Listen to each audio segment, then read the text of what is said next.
preserve and protect the small part of the great savannas of Africa, and of course, to share it with you. Today, Kilimanjaro Safaris will take you on a journey into the heart of the reserve to see some of the many remarkable animals that call the savannah home. Seeing animals in their natural habitat.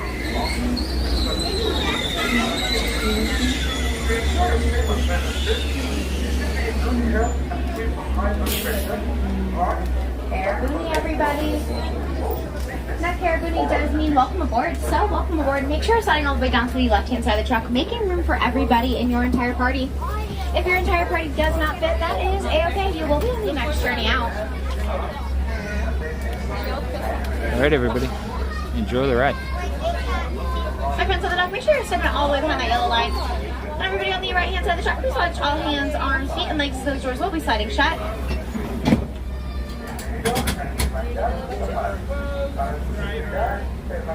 Find those final seats for my friends. Asante Sana Warden, which does mean thank you in Swahili. Another word we like to say here in Harambe is Twinde, which means let's go. Now, Jumbo friends, welcome aboard. My name is Matt. I'm going to be your safari guide out here on Harambe Wildlife Reserve. Before we do head into the reserve this morning, we do have a quick few safety reminders to go over. Make sure you're keeping all hands, arms, feet, and legs inside the truck at all times. Everybody is remaining fully seated throughout our journey. Now, those little ones, they can remain fully seated in an adult's lap. But everybody does need to remain fully seated. No holding those little ones up like Simba in the air. It is for your safety and the safety of the animals.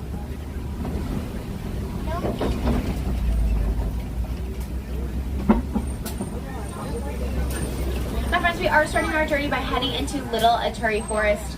Now, Little Aturi Forest is home to a few different animals. The majority of them do like to use their coats to help them camouflage and better protect themselves from any danger here in the forest. The first animal we are going to see is off to the left-hand side. This is a rust-colored animal. That is a bongo. Now, bongo do have those horns further set back on their skull rather than straight up and down. That is when they are running through low branches and low clearance items, their horns won't get caught underneath them, causing themselves to become injured. You might see this gray colored tote animal off to the left-hand side. Well, now this is a greater kudu. Greater kudus do have those stripes along the rib cage that will help better camouflage them into bushes and thickets here in the forest. Like I said, giving them that extra protection and camouflage. Now, those are female greater kudu that you see because they don't have really big spirally horns on the top of their head. There's a rhino back there. The friends, just directly across the creek to the left-hand side, gotta find a black rhino. Black rhino going to be the smallest species of rhino here on the Harambe Wildlife Reserve. They only weigh about 3,000 pounds at full adulthood. The main difference between black and white rhinos is simply going to be the shape of their mouth. Those black rhinos are going to have a prehensile upper lip, kind of leaving them with more of a curve-shaped mouth. And white rhinos that we may get to see a little bit later on in our journey are going to have more of a wide-brimmed mouth.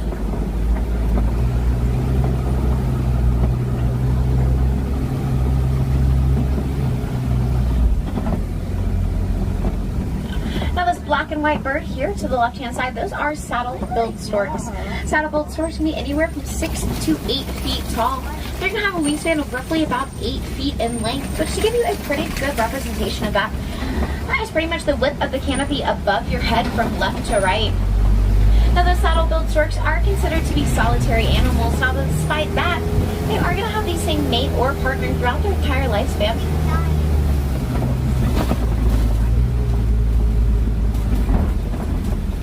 Now we're making our way out of Little Aturi Forest and down towards Safi River. Safi River is home to aquatic animals, meaning they either live in the water or just near it. The first animal we are going to see here in Safi River is the pink-backed pelican. That is actually the white pelican off to the right-hand side. Pink-backed pelicans get their name from the pink patch of feathers that hides underneath their wings along their spine. This pink patch of feathers will become more brighter and more vibrant as mating season is occurring. Almost as if those pelicans were blushing. Now here to the left-hand side, gonna get to see a group or a bloat of Nile hippopotamuses. Now Nile hippos can hold their breath for about 8 minutes at a time. Now hippos the majority of the time won't sleep fully submerged underneath the water. Now they're not going to wake up every 8 minutes to take a breath. In fact, they will subconsciously rise to the surface, take a breath, and then sink all the way back down to the bottom of the river. Now hippos have kind of adapted to the way that they live in the water. Their eyes, nostrils, and ears all do sit on the very top of their skulls. That way they can kind of just poke their head out of the water, as you see here, and smell everything that is going on around them, rather than coming fully out of the water.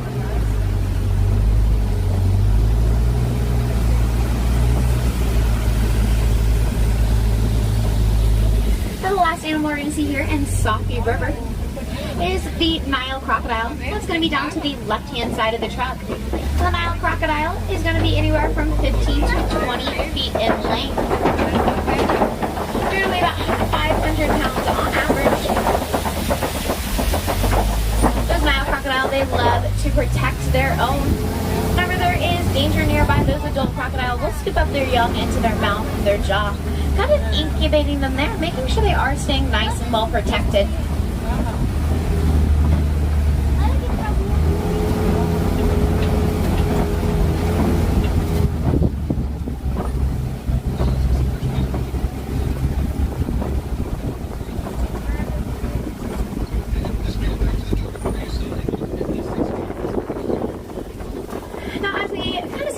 To open up around us, that means we are headed into the savannah.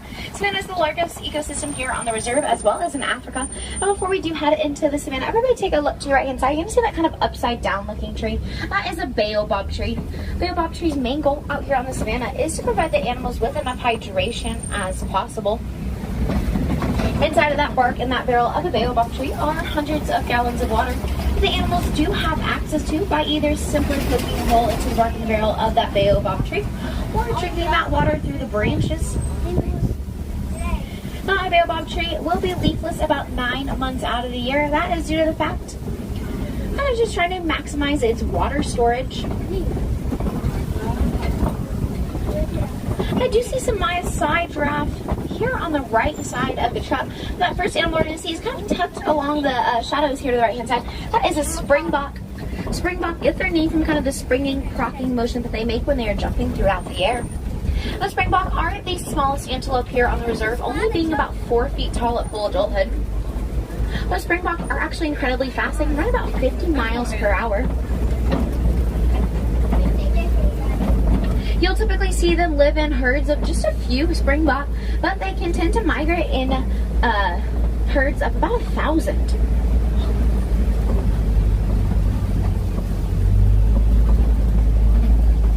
Now just here to the left-hand side, you might get a chance to see those African painted dogs.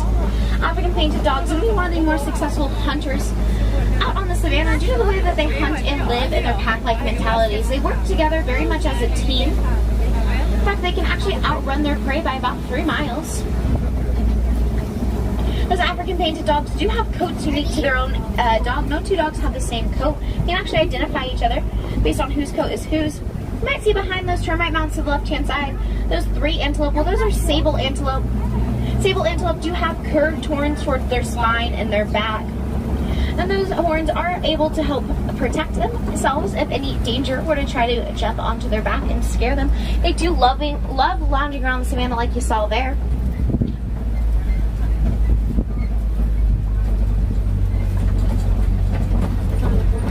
Like I said, these are Maasai giraffe we have here on the Harambe Wildlife Reserve. Maasai giraffe can get to be about 15 to 20 feet tall at full adulthood. They're going to give birth to calves that will be about 6 feet right from birth. Now, those newborn calves will also have to walk, run, and stand within the first 90 minutes of birth, giving them that sense of independence and individuality, making sure that they can protect themselves if any danger were to arise. Maasai giraffe, they love to eat. In fact, they're going to eat about 21 hours a day. They can eat so much with help from their prehensile tongue. Prehensile tongue kind of acts like a finger or a hook. It will wrap around branches, vines, and leaves. And that prehensile tongue will help to scrap off any food that they may need.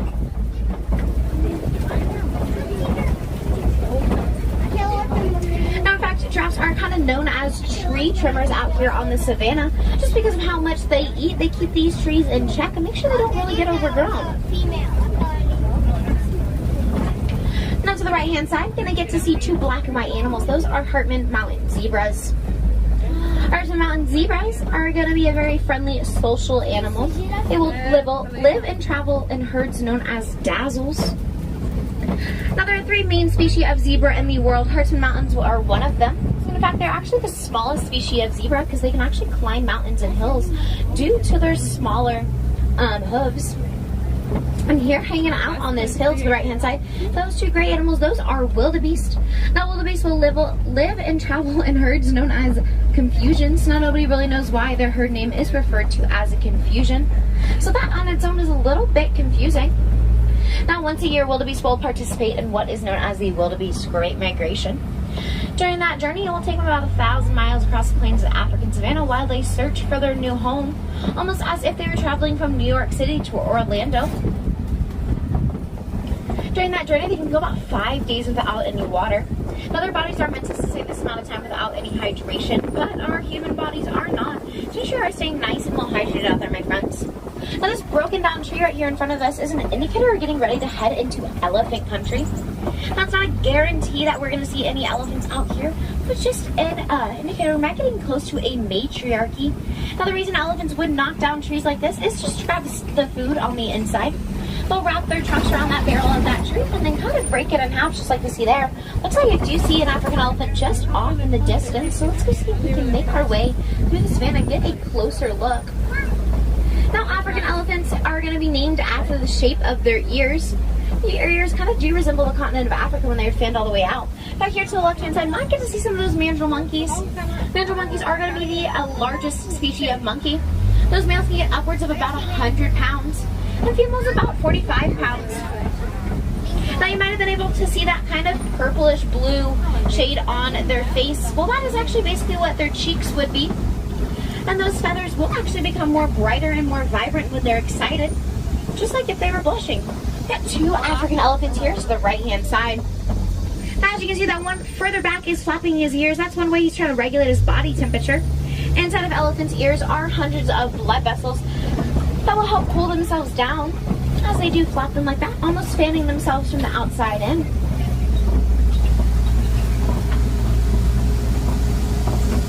Now, the main danger that faces those elephants out in the wild that most people are aware of is the illegal poaching for their ivory tusks. But there is another human-elephant conflict that does stem from the dangerous mining practices of metallic ore. This metallic ore is used to carry devices such as radios, tablets, cell phones, and even laptops. The dangerous mining practices of this metallic ore do release very harsh toxins and chemicals out into the living environments where those African elephants do live, making it really hard for them to breathe in sustainable and clean air. By recycling your electronic devices, we are getting the chance to reuse those metallic ores. Start cleaning up those living environments of those African elephants, giving them a chance to live those long and lasting lives that they are able to live. Now, on their own, African elephants can live upwards of about 40 years, so we want to be able to give them the chance to do so. See a few more here to the left-hand side. There's a good chance that was two males in that first shard that we saw. That is due to the fact that when males do reach full adulthood, roughly about 15 to 16 years old, they will be kicked out by the females in the matriarchies of elephants. And given that good old boot, scoot, and boogie, they'll often form their own herds known as bachelor herds, or sometimes they may remain solitary.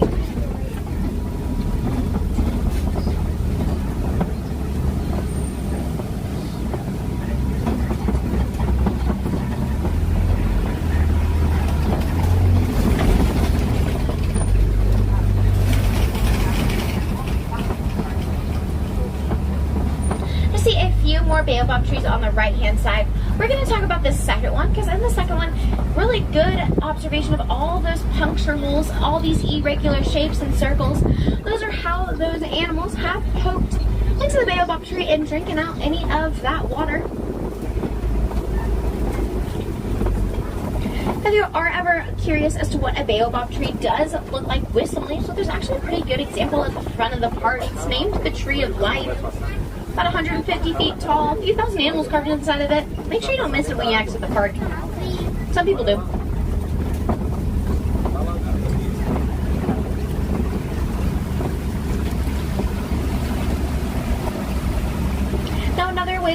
friends will try to regulate and protect their skin, especially during those hotter summer months out here on the savannah, is by picking up sand into their trunk and then spraying it along their back and their neck.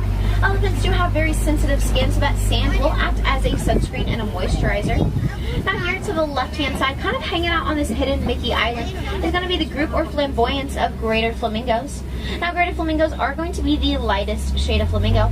This is due to the fact they're not naturally born with pink feathers. In fact, their feathers will become pinker over time due to the amount of shrimp that they will consume.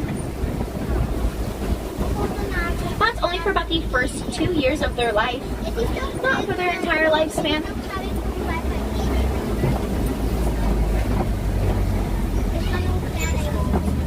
My friends, we are getting ready to head into white rhino territory. Let's go see if we can find it.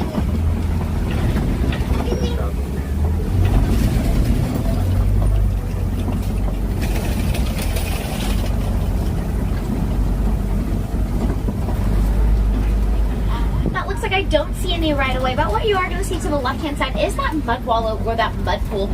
The mud wallow is used by white rhinos kind of like a splash pad or a kiddie pool. They will roll themselves around in that brown liquid, coating their gray skin with it.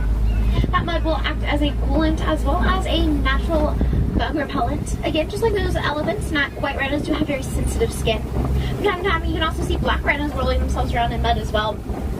Again, it is for the same purpose.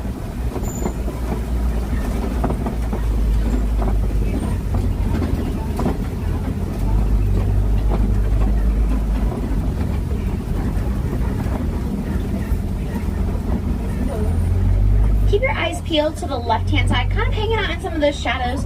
Maybe able to spot a cheetah or two. Now, cheetahs do have coats of about 2,000 spots. Those spots do help them blend into the shadows really, really well. Looks like we do have a white rhino coming up here on the left-hand side of the truck. You can actually see some of almost that brownish tan substance on the gray skin. Well, that's the mud we just talked about. Those white rhinos, again, the main difference between them and black rhinos is simply going to be the shape of their mouth. Those white rhinos have that more brim-shaped mouth. Only other difference is that the white rhinos are going to be larger in size, weighing about 5,000 pounds at full adulthood.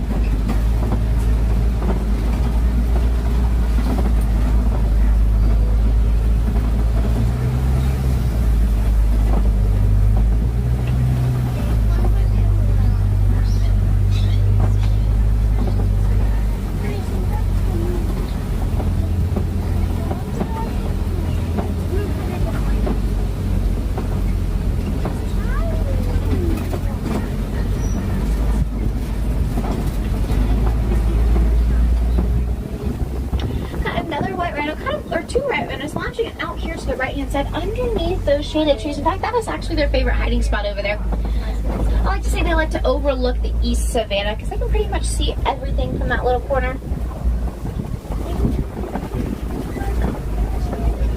Now, white rhinos, along with black rhinos, do have those double set of keratin horns on the tip top of the nose. Now, unfortunately, those keratin horns are the main reason that they are a critically endangered species to this day. When hunters did begin hunting black and white rhinos, they were believed that keratin, what their horns was made out of, held very much of healing powers and mythological powers. But keratin is actually a very common common substance and doesn't actually have any super healing powers to it. So due to the fact there was not enough research, that is why they are a critically endangered species to this day. But conservation and education helps spread that knowledge. Right over here to the left-hand side, might see those kind of almost fuzzy looking rocks. So those are actually warthogs. Warthogs are going to be the world's largest burrowing mammal. They can get upwards of about 300 pounds. They do have two sets of tusks, one for burrowing and eating, and the other one's going to be for defending themselves. Now here to the left-hand side, I do have two female ostriches. But you can tell them apart from males as they do not have a pink neck and their feathers are more dusty brown colored. Now ostrich, they are going to be a flightless bird. They're going to run about 40 miles per hour. They're also going to be about 9 feet tall when they do reach full adulthood. Now here on the right hand side, kind of hanging out on that tall grass, might be able to see that communal nest of ostrich eggs. There's yellow green colored eggs. Now one single ostrich egg is going to weigh about 3 pounds. Now, a pile of ostrich eggs is so strong that an average-sized human could stand on top of that pile, not even put a crack in its shell, making a pretty mighty egg for a pretty mighty bird. So we're officially making our way out of the savannah, my friends, and into Magada Glen. The Magada Glen is home to the warden here on the Harambe Wildlife Preserve. This is where he keeps a watchful eye on everything, does a little bit of conservation education. But he's also kept nice and well company by the Nigerian dwarf goats. Now, the Nigerian dwarf goats only going to get to be about 3 feet tall at full adulthood. Despite their smaller size, they are going to play a very big role in keeping that symbiotic or mutual relationship between animals and humans. They produce a very rich and nutritious milk that will be gathered up by the farmers and the villagers, then dispensed throughout the town.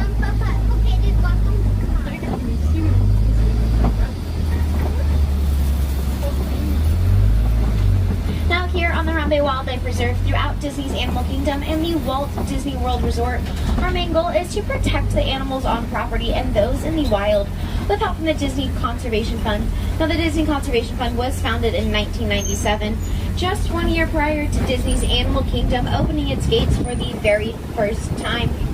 The Conservation Fund is used for anything like rehabilitation of sick or injured animals back out into their natural living environments, as well as habitat cleanups like cleaning plastic and debris out of oceans and bodies of water, and conservation education about those critically endangered or threatened species, just like how we talked about those black and white rhinos, carrots, and warrens. You can always donate to the Conservation Fund here at Disney's Animal Kingdom at any merchandise location or online at disney.com/conservation. But one way that you can contribute to the cause every single day of your life is simply by reducing, reusing, and recycling, making sure that recyclable materials do end up in the correct disposable areas and not out in the wild where they can be harmful to the animals that live there. Animals don't get the chance to speak up for themselves, so us as humans are going to be their biggest chance and their biggest advocators.